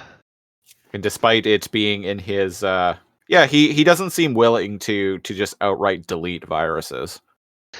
Interesting. They've had the opportunity to do away with Hex and Megabyte at least a couple times now. And he they always haven't. chooses not to, yeah. Because I it's can't go not a against his simple programming. matter. It's not a simple matter of this is a computer, right? And he needs to protect it. It's if you take it for what it is rather than like the symbology, right? Like this is like a living world and those people are alive, right? And it's its own like universe. And yeah, Hex is interesting, but she doesn't enslave people like Megabyte does. Right? She doesn't, as far as I know, she's debilitated but not killed anyone. Like everything Yeah. she's done has been able to be undone. If that makes sense. It does. Whereas Megabyte, I think, straight up has like enslaved like hundreds of binomes and. Oh yeah, I think there's like Megabyte knows exactly what he's doing all the time. Yeah. Is where Hexadecimal just kind of has fun with her powers, and she knows that like things, she knows what she's doing, but she doesn't think them through. So No. I think she endangers everyone, not just everybody, but also herself. And I think she's more self-destructive. she's more chaotic, which turns out to be like more self-destructive. Yeah, I don't think she like Hex is necessarily like outright malicious per se. She kind of just does her own thing, like what things that she finds interesting that end up usually harming people. But I don't really feel like that's necessarily what she's setting out to do. The goal isn't to harm people. The goal is to do something interesting, and it has bad results. Yeah, and it usually just ends up harming people one way or another. Yeah. So Bob kind of like leaves, and he's talking to Dot through Glitch, and tells her, everything should be back to normal now, but he's giving her the best help that he could find. And I'm like, oh, Christopher and I went over he's this actually earlier. Oh, you did? Yeah. The best help that I could find. And then it cuts back to her lair, and she's kind of semi-comatose. And he left Mike the TV there, and I'm like, do you want her to go more insane? Yeah. What is wrong with you? Gee, thanks, Bob. And what is he playing? Love Hospital? Some like really stupid drama? And then he advertises the bucket of nothing. 99, 99, 99. And I'm like, oh god. And then he starts imitating, like, I think it was like a horror. Yeah. From Psycho, because he goes, re. Yeah, that was it. And he starts talking like, no, mother, what have you done? Yeah, so Psycho. Yeah, Psycho. And it's coming this way. No, it's horrible. And she actually seems to stir and look up at it. And then there's a brief flash of like her scary, like sharp-toothed, like angry face before she goes back to normal. And I'm like, oh, she's a fan of horror too. So, I guess in a way that was the You cut out there. Oh, sorry. Yeah, that's weird. Always around this time too. I think in a way she is kind of going back to normal. So maybe that is the best kind of help. Something that's kind of random and chaotic and semi-annoying. Oh, so maybe that's what. point. So maybe that's what she feeds on. Wow. And then they start dating, and she gets over Bob. Yeah. Can you even imagine Mike and Hexadecimal? How would that? I mean, work? He is chaotic. Uh-huh. But see, she seems to be annoyed easily. Yeah. Right? Am I wrong? Well, like she seems very touchy, sensitive. and I hate this word, but triggered. I think there are certain things that one thing sounds a little off, and it doesn't even have to be anything to anybody, like Bob or Mike. Oh, and she And takes then it the worst way possible. Yeah, because earlier on, it said we're here at Hexadecimal's art studio, and she just goes all scary for like a split second and says, "Lair, it's my lair." You know, Oh, not Well- studio, it's a lair. Well, as someone with professionally diagnosed borderline personality disorder, stuff like that is very much a actual thing. Well, there I you was go. going to ask if how that kind of thing affects you, because to some degree, I think everybody like they mistake something somebody says, right, and then they just get like fixated on it and like defensive about it, and then maybe as quickly as it came, they're like, oh, okay, the person didn't mean that, and they drop it. Do you find that kind of thing happens to you more, All the time. Christopher? So, Yeah. something like completely innocuous, like that most people would just be like, yeah, whatever. Like I could perceive like a certain way, and then I'll just remain fixated on it, usually for like sometimes like for hours or days. And like I'll end up creating this like big scenario in my head, and like other people will start getting involved, and it'll start turning into this like master plot to like with all these people just like working against me because like no one likes me, or, like everyone can't stand me, etc., etc. And as quickly as it happens, like it'll just be gone. Huh. Does the opposite happen in like manic phases, or is it usually like, Well, I'm not does it spiral into negativity more than positivity? well, I'm not bipolar, so I don't really go through manic or Upswings, yeah. yeah. It's more like borderline personality disorder. Like you have those emotional flips, but they're a lot faster. They come Huh. on at the drop of a hat and they leave just as quickly. Whereas Interesting. people who are bipolar, like they'll go through phases that can sometimes last for upwards of months. Yeah. Oh, geez. Another thing about BPD too is like however you're feeling about something right now is the way it always is in your head. Like you're absolutely sure, like that's just how it is. And Yeah. and that's like in your mind, like that's just the way that's the way things always are. Yeah. And then like the next day, like I'll wake up and feel right as rain, and then in my mind I'm like, oh, I'm always great. And then like something else will come along that will just like send me into this like angry or depressive spiral or whatever. Yeah. Like I was just talking about, and then when that's going on, I'm like, oh, this is how I always am. Huh. Yeah. So, I like, used to see somebody who would share stuff like that with. Yeah. No. It's very. It's really interesting. So it's all or nothing. Yeah. It's a hard disorder to recover from too because of that. Because like when I feel fine, I'm like, oh, I'm fine. I'm always fine. 100%. I'm great. I'm great. Yeah. And then like when I'm not great, I'm like, oh, I'm never great. I'm Like horrible. life Like is, yeah. life is horrendous. Like I'm a piece of shit. Everyone else is a piece of shit. Yada yada yada. And that's just the way things are and have always been.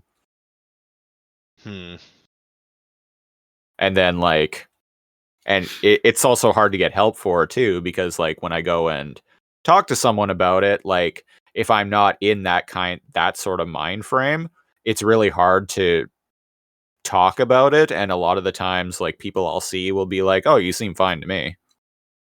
And I'm like, well, Right. yeah, because I feel great right now. Yeah. I might not 10 minutes from now, but anyway, there's mental health minutes with Christopher Siege. Mental health minutes with Christopher Siege. So Directed by watching Michael this as an Robinson. adult. What's that? I just said directed by Michael Robinson Oh. as a joke, and Yeah.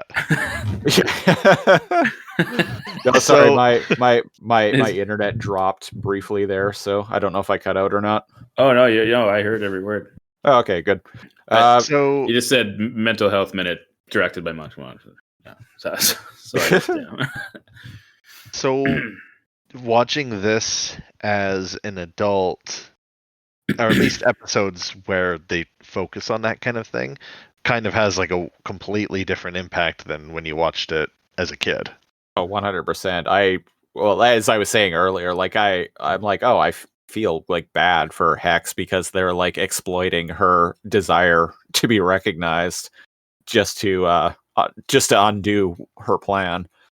And like I was saying, like, oh, I actually feel kind of bad for her. I weirdly empathize with the character a lot, like even in some of the bad shit that she does. Yeah. Right. Huh. Yeah. But here's the question: how would you rate this episode? Yeah. The horrible of horribles being I don't think so, and the not terrible but I got through it being that's easy enough. And there were two others. What were they?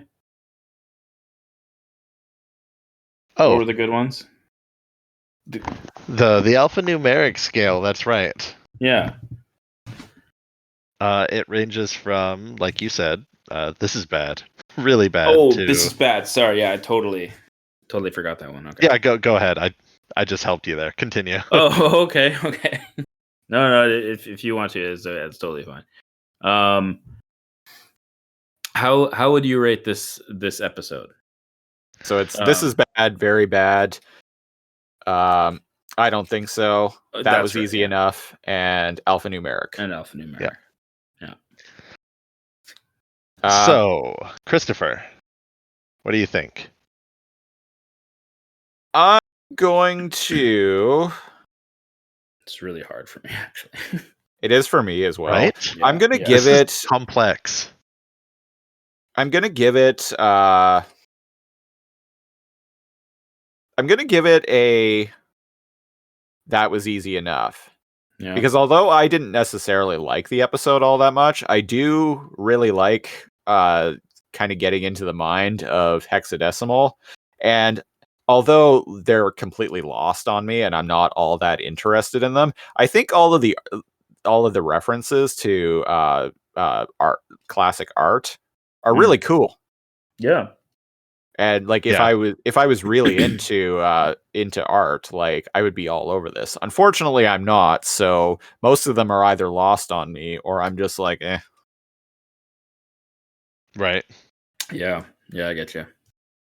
This episode is also important because it kind of gets the ball rolling on a story arc. Yes. In this show that Really? will continue all the way into season 4. Mm-hmm. So, See, yeah, I'm out of the. Yeah, I have no idea. Huh. well, we'll keep watching. That I'll be curious to see what happens. So that got a that was easy enough. Yeah, I'm gonna give it a low. That was easy enough. All right. How about Snidler? What do you think? This was I'm with Christopher. What? And then I come out of it going, oh, I see. Because it is a very important episode because like Christopher just mentioned, it references the web. It has it kind of opens up more of what is to come, like more foreshadowing. And then there's a lot of nonsense that happens, but I do think, in amongst all that nonsense, I believe that it's a very clever references. Everything from Van Gogh to what's his name, Keith Haring. Everything from old to modern art. I think it was cool how it all tied in, and then around the end, when it kind of zeroes in on Hexadecimal and and you kind of start asking questions, going, "What's going on with this one?" So I found that the most interesting. yeah, yeah. So I'm gonna have to give this one that was easy because it wasn't, after everything considered, it wasn't horrible, and it, but it also wasn't great. But it did open up a lot of questions. All right. Well, in that case, I think it's getting the same thing for me. That was easy enough because we got to see Dot stomp on Enzo's face. We got to see Hexadecimal lose her shit. Has a little bit of everything for me, really. But I can't give it an alphanumeric because it was missing substance. Yeah. But I look forward to see what Hex's deal is, and I look forward to see more of Dot standing over you POV shots. Well, I think it happens more. I don't know. We'll have to see. I hope it happens more. With her hands on her hips, lecturing the viewer. We can only hope. We'll find out. So that was the 5th episode of the 2nd season of ReBoot, Painted Windows. We got some listener engagement I want to go over real quick just before we get out of here. All right. Okay. In reference to High Code, that the one we absolutely fucking demolished. Oh my gosh. That episode of episodes from a few weeks ago.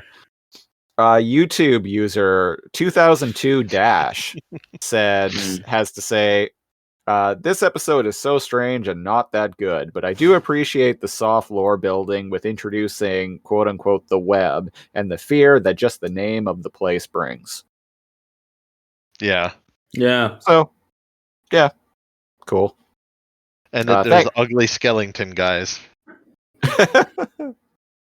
Yeehaw. Well, thanks. Man Pearson used to be a Jedi. Thanks, 2002 Dash. Yeah, thanks. Also, our favorite listener of season 2, Cone Killer Confusor, had to say in reference to last week's episode, Bad Bob, in reference to like all of the weird like coincidences that were going on in that episode. He says, to add to the odd coincidences, as I was listening to this, National Lampoon's Christmas Vacation came on TV that I had running in the background. No way. Oh, that's awesome.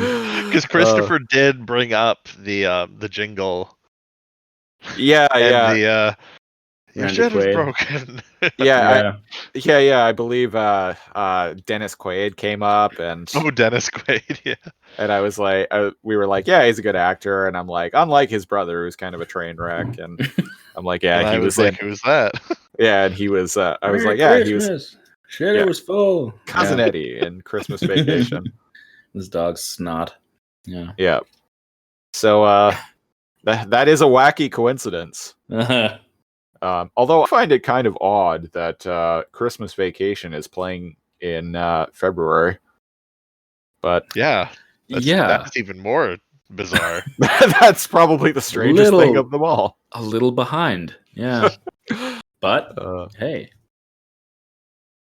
Also, I want to give a shout out to an Instagram user. Her Instagram handle is... Oh god, I don't even know how to pronounce this. I'm going to post it in the chat. One of you guys want to help me out with it? Sure. I sent you both some art. Where are you sending it to, Alphanumeric or? Gorilla Position.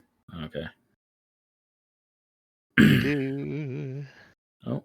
All right, what do we got here? City Pittes. City Pides. You know, I don't. Sigh, I don't know. Dip, Puds. Yeah, sure. Sipides. Sedipides. There you go. Okay. Okay. Sedipides. Okay. Yeah. Instagram Speaking of user Roman soldiers. Sedipides. Christina is her name. She's DM'd me on Instagram a few times. She's okay. a cool chick. She messaged me letting me know about this magazine called Retrofied magazine. Issue 1 just came out in January. It's a quarterly magazine that is dedicated to, and I would like to point out they are not sponsoring us in any way, but if you would like to, send me an email at alphanumericpod@outlook.com. But yeah, Retrofied magazine. It's a quarterly magazine, so every 3 months, dedicated to old school shit. And the inaugural issue, which just came out in January, and this is why she reached out to me to let me know about it, contains a 9-page oral history of ReBoot. So go and check that out. I bought a digital copy of the issue. I kind of flipped through it, as you can flip through a PDF. Right. You scrolled through it. Yeah, I kind of scrolled through it. I haven't read it yet. I'm planning on doing that this weekend, and I'll maybe talk about it when we eventually do our season 2 recap of this show. Ooh. Speaking of this show, if you want to support it, if you're listening on Apple Podcasts or iTunes, give us a 5-star rating and tell your friends. If you have friends who like ReBoot, get them on the alphanumeric train. Get them listening to this shit.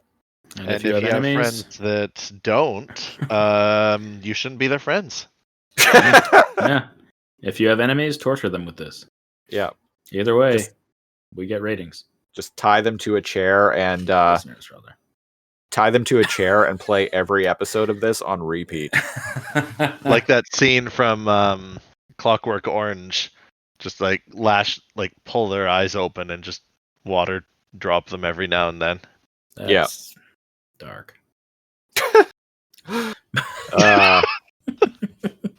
Check out our website, www.alphanumericpodcast.ca, where you can find embedded players of every episode of this show, social media links, and links to subscribe on your podcast platform of choice. And on that note, we got to get out of here because we're running out of time. We'll be back next week with the 6th episode of season 2, Andrea. Yes. Dun. It's a very important episode. It is. It is. I can't believe I remember this episode. Yeah, this one I remember pretty well. I think this one is the first one that I've seen on ABC. Oh. Yeah. And not YTV. Yeah. Wow. Insane. Yeah. Well, with that, I have been... Actually, you go first, Snidler. You did the intro. All right. I have been your host for this episode of Alphanumeric, AP Snidler. I am another host, NeoCal. And I was yet another host named Christopher Siege. Indeed. And we have been Alphanumeric. Until next week. Stay frosty. Game over. 789. I ate exercise. Well, blow me down. Thanks for listening, everybody. Yes. Bye-bye. Stay frosty.